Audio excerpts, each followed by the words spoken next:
Olá, eu sou a Sara Gomes, sou enfermeira e atualmente estou como chefia da Unidade de Vigilância em Saúde do Hospital de Clínicas da UFTM. Eu venho trazer para vocês esta aula de prevenção da pneumonia associada à ventilação mecânica. Os objetivos da nossa aula são melhorar a adesão às medidas padronizadas para a prevenção e controle da pneumonia associada à ventilação mecânica.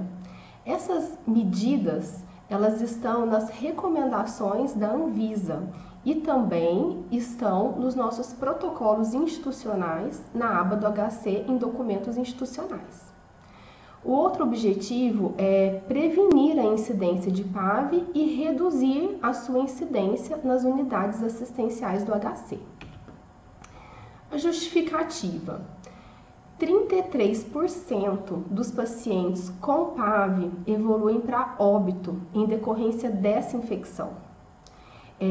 A pneumonia associada à ventilação mecânica, ela tem um grande impacto nas taxas de mortalidade, morbimortalidade, aumenta o tempo de internação e aumenta os custos hospitalares, né? Antibióticos, exames, né? Prolonga tudo isso. E ela está entre as infecções relacionadas à assistência mais frequentes. Introdução. A pneumonia relacionada à assistência à saúde, ela é principalmente de origem aspirativa. E as fontes, a origem desses resíduos que são aspirados, são principalmente das secreções das vias aéreas superiores, essas secreções da cavidade oral que acabam descendo para a via aérea inferior. Também, outra fonte importante é o refluxo gástrico, né? O conteúdo gástrico que acaba também sendo introduzido na via aérea inferior. E também temos uma fonte importante que é a inoculação exógena. O que é inoculação exógena? É quando os micro-organismos presentes no ambiente, nas nossas mãos, acabam sendo inoculados na via aérea inferior, principalmente através de procedimentos. Então, durante a intubação, uma intubação às vezes de urgência, onde não é, né, onde acontece a quebra de barreira na técnica asséptica do procedimento, ou mesmo durante o procedimento de aspiração, quando acaba contaminando ali a sonda naquele entorno do leito do paciente, e aí acontece essa inoculação exógena de micro-organismos na via aérea inferior. Então, essas são as três principais fontes dessa aspiração. E como que acontece a patogênese? A patogênese, ela se dá através da interação entre esses três fatores. Fatores intrínsecos do hospedeiro, né? Os fatores relacionados ao patógeno, o tipo de micro-organismo. Alguns micro-organismos são mais agressivos, outros menos. Um tem um tropismo maior pelo tecido pulmonar, outros não. Então, essa interação entre esses dois, considerando também as variáveis epidemiológicas e ambientais, através dessa interação é que se dá a patogênese. E quais são os fatores de risco? Vamos aqui conhecer o perfil do nosso paciente que tem um risco maior em desenvolver a pneumonia associada à ventilação mecânica. Esses pacientes que a gente precisa saber esse perfil para poder ter cuidados maiores, né? Sabendo desses riscos. Então, quem são? São os pacientes em uso de antibiótico, principalmente se o uso for prolongado. Pacientes com doença pulmonar crônica prévia, né? Eles já têm um pulmão mais debilitado. Pacientes desnutridos, pacientes com imunossupressão e também outras doenças de base que debilitam e prejudicam o seu estado geral. O procedimento de reintubação é um importante fator de risco no desenvolvimento da PAV. Sondagem nasogástrica, posição supina. A posição supina é o decúbito dorsal. Então, aquele paciente que permanece um longo período nessa posição e principalmente o outro item aí que é a imobilização, quando além disso ele tem alguma restrição de movimentação no leito, ou por trauma, ou por conta de algum procedimento cirúrgico, algum tipo de restrição que impossibilite a mudança de decúbito, são fatores de risco também para o desenvolvimento da PAV, pela secreção que fica ali estagnada, né, sem ser movimentada. Pacientes submetidos à cirurgia de cabeça, pescoço, tórax e abdômen superior. Por quê? Né? Secreções, sangue, coágulos esses pacientes submetidos à cirurgia de cabeça e pescoço, que pode acabar também descendo para a via aérea inferior, causando a PAV. E também do abdômen superior, aquele risco como a gente falou, né? A outra fonte, que é do resíduo gástrico. Pacientes em UTI, né? Só por estar em UTI, são pacientes graves, multi-invadidos, e esse é outro fator de risco. O coma, né? Pacientes com nível de consciência rebaixado, outro fator de risco. Ventilação mecânica prolongada, os extremos de idade, né? E aqui eu coloquei em destaque esse fator de risco, que é um que está totalmente no nosso, na possibilidade que a gente tem de intervir, que é o contato com mãos contaminadas, né? Através da higiene das mãos e monitorando o entorno do paciente, as pessoas que têm acesso a também realizar, o contato com mãos contaminadas é também um fator de risco, né? Que deve ser evitado. Conceito de PAV.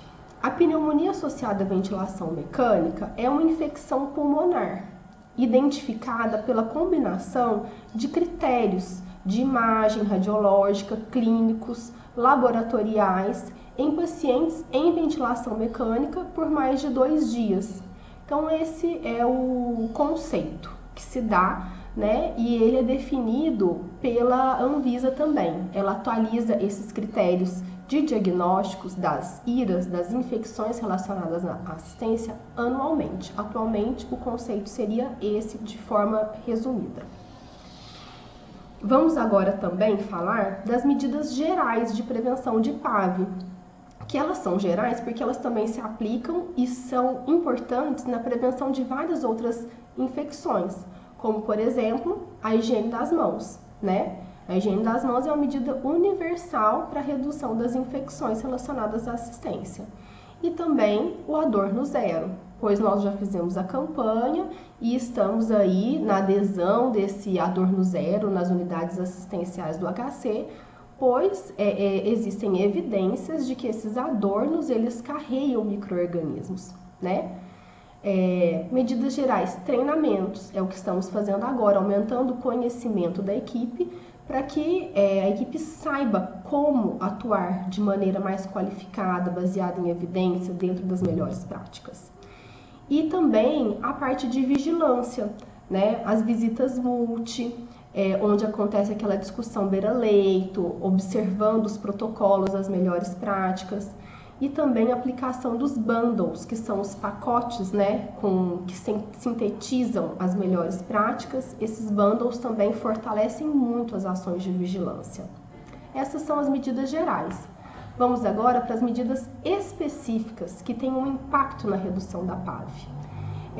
Aqui, em primeiro lugar, eu coloquei as culturas, né? Existe uma recomendação de realizar uma cultura do aspirado traqueal com 48 horas de intubação, que seria uma cultura de controle, mas também é recomendado a cultura quando o paciente se torna sintomático, para poder direcionar melhor um tratamento, uma antibiótico terapia específica, caso ele se torne sintomático e tenha os critérios de pneumonia, né? A manutenção da cabeceira elevada, 30 a 45 graus, a adequação diária do nível de sedação, né? Observar, realizar diariamente o RAS, discutir em equipe e realizar o teste de respiração espontânea, para verificar se aquele paciente já está apto para entrar no protocolo de desmame. Aspiração subglótica, contínua ou intermitente. O HC, ele já teve padronizado, existe uma padronização desse tipo de tubo que permite a aspiração subglótica, e atualmente existem algumas unidades e nós estamos trabalhando com a equipe de padronização para uma retomada no uso deste item que é importante na redução da pneumonia associada à ventilação mecânica, pois ele permite uma aspiração daquela secreção que se acumula ali próximo ao cuff. Higiene oral. Existe agora nos documentos institucionais, já está publicado, eu coloquei ao final como referência, um protocolo de higiene oral. Recomendo que ele seja lido pelas equipes assistenciais e aqui eu coloquei um resumo, pois um treinamento específico está sendo elaborado, que seria a higiene oral 3 vezes ao dia, lembrando que a higiene oral ela envolve uma fricção mecânica com a remoção das sujidades em todas as superfícies do dente e também da gengiva e do palato. Como prevenção de PAV, existe ainda a recomendação da Anvisa da aplicação da clorexidine 0,12% 2 vezes ao dia, conforme a prescrição, geralmente a prescrição de enfermagem que aborda isso. Utilizando geralmente a indicação que é feita nas prescrições de enfermagem é 2 vezes ao dia por 15 dias e depois o enfermeiro coloca um intervalo de mais 15 dias sem o uso da clorexidine. Além desse enxaguante de clorexidine, 1 vez ao dia utilizar um enxaguante bucal comum. Outro item importante que deve ser observado na higiene oral é a manutenção da cabeceira elevada durante todo o procedimento, para evitar a broncoaspiração. Verificar previamente a pressão do cuff, e aspirar antes, durante e após o procedimento todo o excesso de líquidos na cavidade oral. Outra recomendação seria em relação ao uso criterioso dos bloqueadores neuromusculares. Esses medicamentos, eles têm uma indicação para reduzir o assincronismo com o ventilador mecânico, e eles reduzem também o risco da extubação acidental. Porém, esses medicamentos, eles também favorecem o acúmulo de secreções dentro do pulmão, do tecido pulmonar. Então, se o nosso paciente, que nós estamos prestando cuidado, nós observamos que ele está em uso de bloqueadores neuromusculares, atentar que ele é um paciente com um risco maior de desenvolver a PAV e merece uma atenção maior nos cuidados de prevenção. Evitar a extubação acidental e a reintubação. Então, estar monitorando isso, o risco que o paciente tem de uma extubação acidental, discutir com a equipe assistencial as medidas para prevenir esses riscos, E aqui fica a definição, que a falha na extubação ela é definida como a necessidade de reintubação nas primeiras 24 horas após a extubação. Então, sempre que é necessário, é definido que houve uma falha na extubação. Outro fator importante são os cuidados com o circuito do ventilador. Eu coloco aqui para a gente visualizar qual que é a frequência máxima de troca desses itens relacionados, utilizados aí na ventilação mecânica. Lembrando que esses períodos são o período máximo.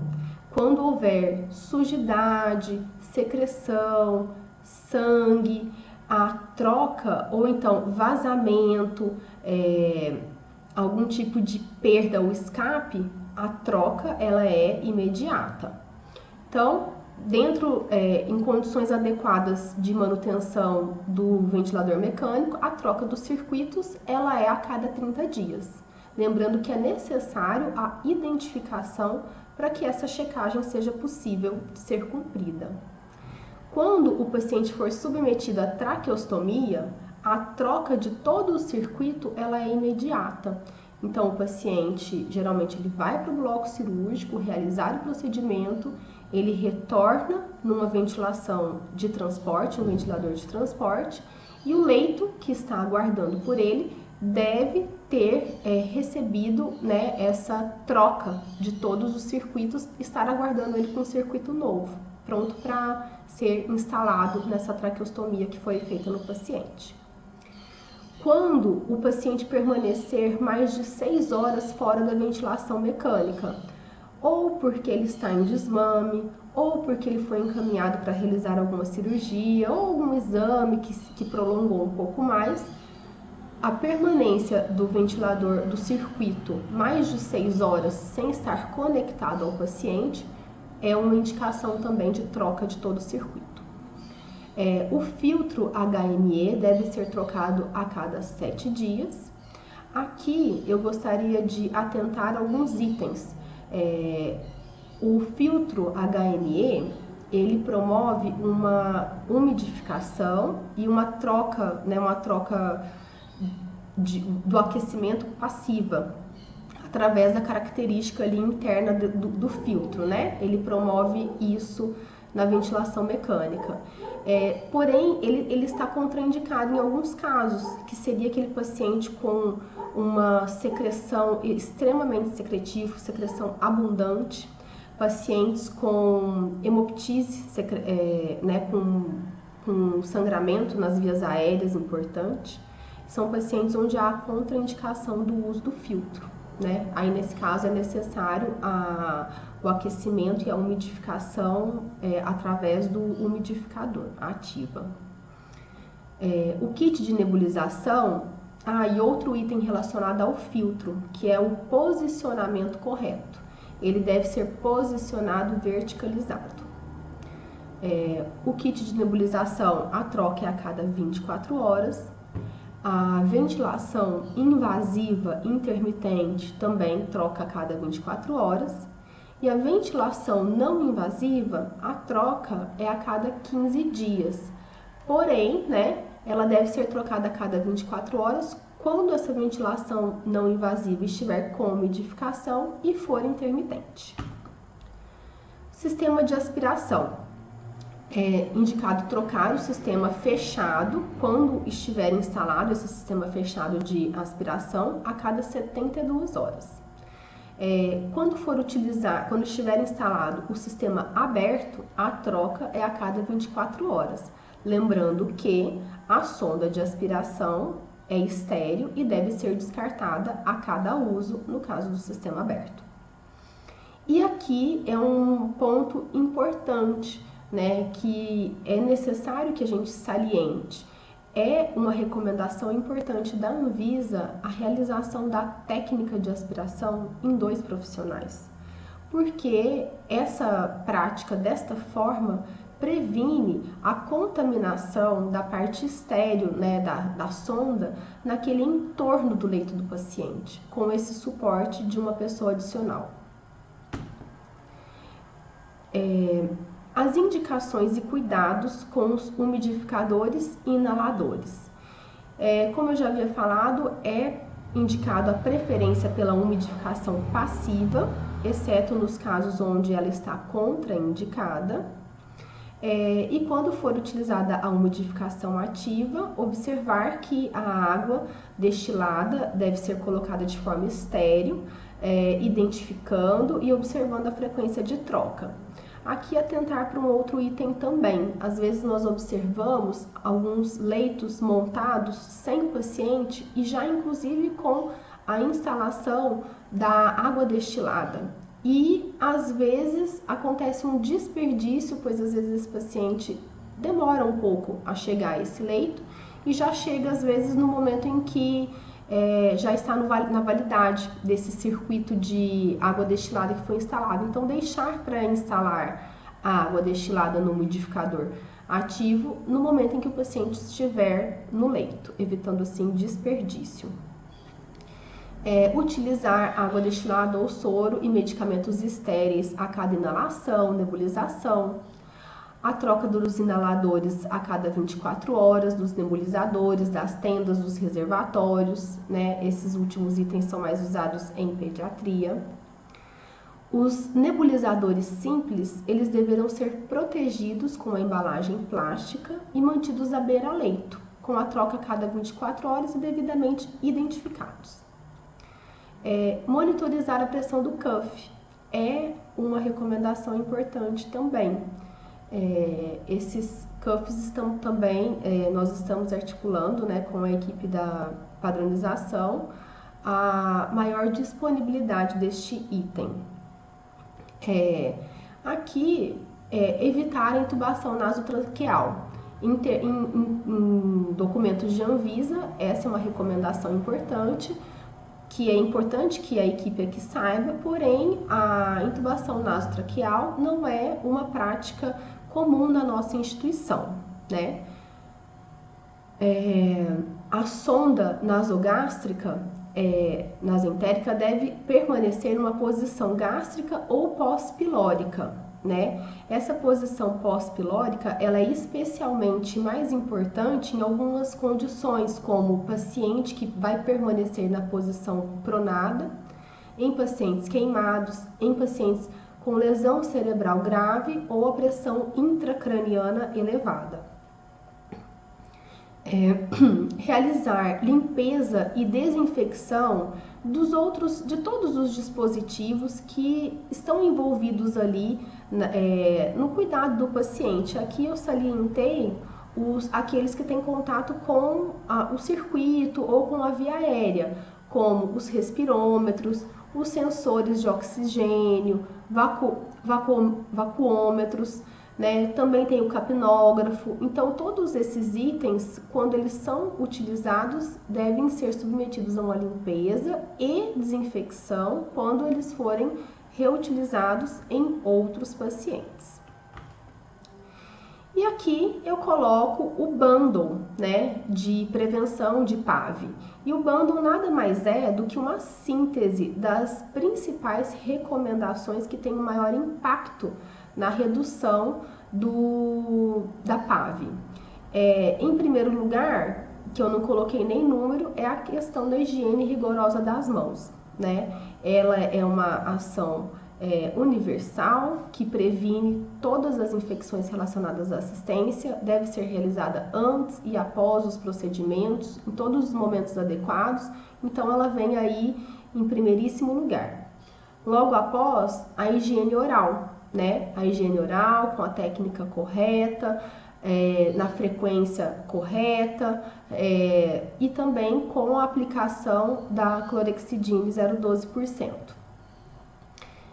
A manutenção e monitoramento da cabeceira elevada entre 30 e 40 graus, o controle efetivo da pressão do cuff, preferencialmente a cada 6 horas, a avaliação diária das conexões e do sistema de aspiração, observando se eles estão devidamente identificados dentro do prazo adequado de troca, se não há presença de sujidade, condensado, acotovelamento, se o posicionamento das traqueias ele está adequado, não está com risco de tracionar o tubo, não está, o filtro está na posição verticalizada, observando a frequência de trocas. Outro item do bundle, número 5, evitar a sedação desnecessária, realizando diariamente com a equipe multi a aplicação do RAS, identificar se esse paciente tem ou não uma condição de reduzir a sedação, né? E o 6, prever e antecipar o desmame ventilatório e a extubação, né? A extubação precoce é importantíssima na prevenção da pneumonia. Esse bundle, ele tem sido trabalhado com as UTIs no sentido de começarmos, algumas já estão começando o monitoramento mensal desses bundles, porque ele fortalece as ações da equipe, ele permite que a equipe identifique os pontos de fragilidade onde a adesão aos protocolos não está acontecendo de forma adequada. E com isso, direciona melhor o planejamento das ações de melhoria que devem ser implementadas. Aqui eu deixo as referências, né, tanto de protocolos institucionais, como também das notas técnicas da Anvisa, né, e publicações para consulta. E agradeço. E agora nós vamos rodar um vídeo que ilustra à beira-leito a aplicação de várias dessas medidas que foram aqui apresentadas. Obrigada a todos. Olá, pessoal! Neste vídeo nós estaremos abordando alguns cuidados, recomendações para estar prevenindo a pneumonia associada à ventilação mecânica. Nós sabemos que a pneumonia associada à ventilação mecânica, ela é uma complicação ainda muito grave, né? No entanto, ela pode ser evitada se seguirmos esses cuidados, essas recomendações, ok? Então, neste vídeo, a gente vai estar tentando aí demonstrar para vocês cuidados simples, as recomendações que a gente deve seguir para estar prevenindo a pneumonia associada à ventilação mecânica. Eu espero aí que vocês aproveitem todo este material.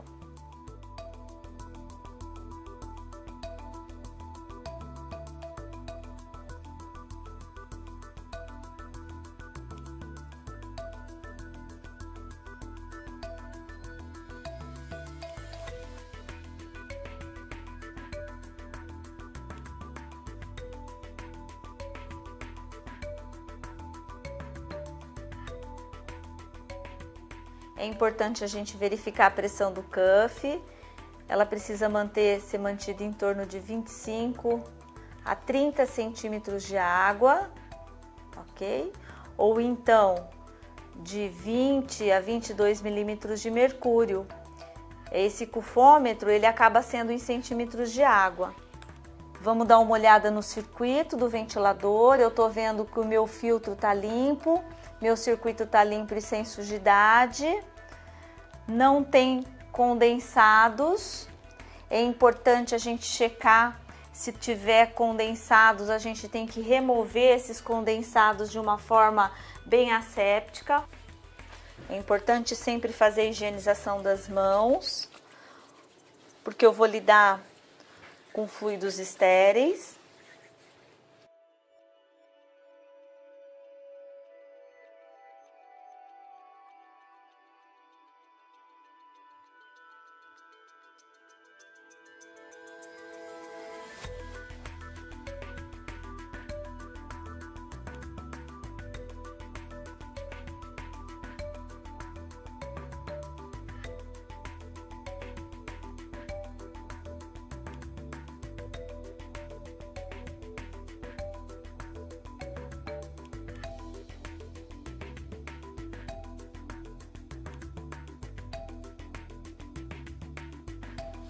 Fluidos e secreções, eu tenho que novamente fazer a higienização das mãos.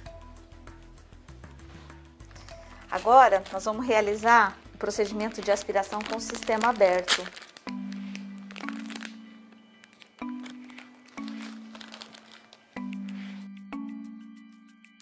Eu também preciso fazer a higienização das mãos.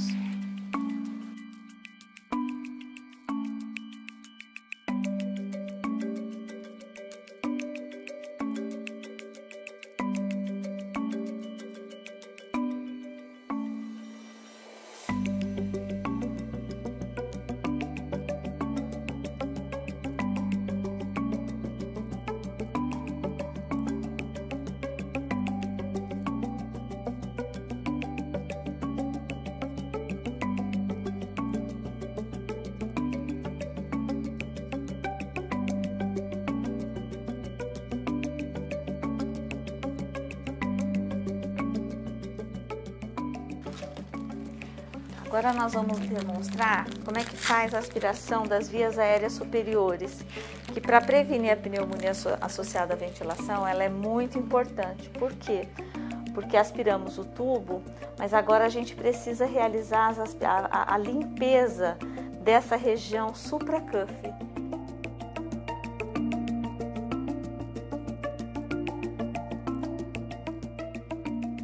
Depois de aspirar o tubo, é muito importante a gente aspirar vias aéreas superiores, tá? Introduzir, para deixar essa região das vias aéreas bem limpas.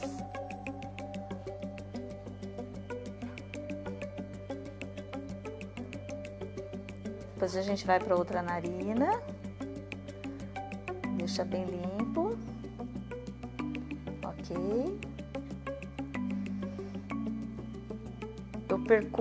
Eu vou pegar essa região do tubo, vou tentar introduzir a sonda para limpar bem essa região supracuff, tirar toda essa secreção que está nessa região das vias aéreas superiores.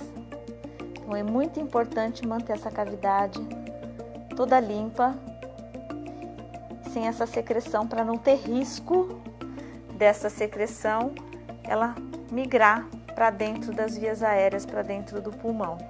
E aí que isso dá muita pneumonia associada à ventilação mecânica, ok? Como é que tá o sistema de aspiração, tá? Então aqui no nosso cenário, o paciente ele está entubado com aspiração subglótica.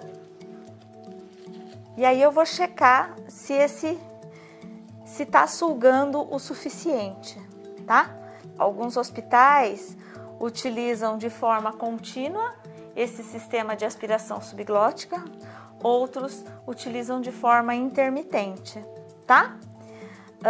Então a gente precisa sempre checar para ver se esse lume ele está funcionante. E aí a gente conecta no vácuo, ele fica no vácuo em torno de 20 a 25 milímetros de mercúrio.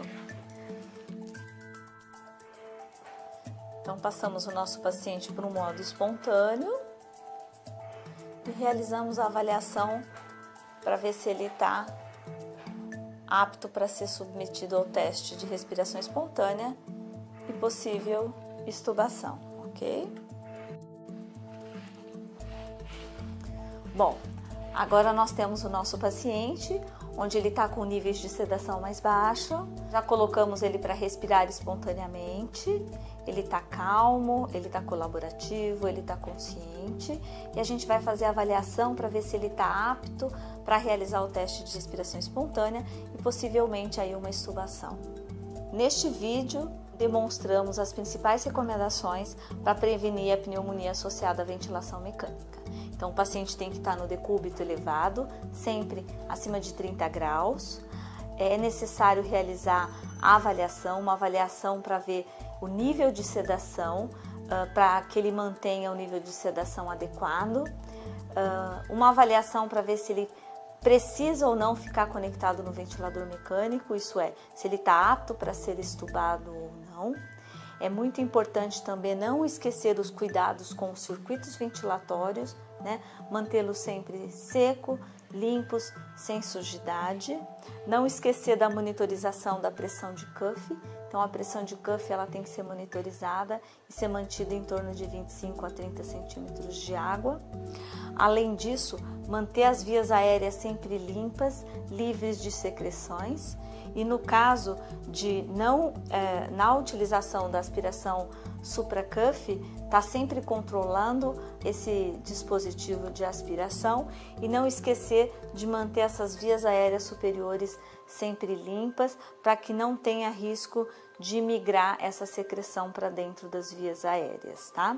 A higiene oral, ela também faz parte de um item do bundle e a gente vai estar vendo num outro vídeo algo muito específico sobre a higiene oral, que acaba sendo uma dúvida aí de todo mundo como realizar a melhor técnica, o melhor produto, ok? Então a gente vai estar vendo num outro vídeo à parte só sobre a higiene oral. Muito obrigado, espero que vocês tenham gostado desse vídeo e aí a gente tá junto nessa luta para não deixar o paciente ter essa complicação que é tão grave que é a pneumonia associada à ventilação mecânica. Obrigada.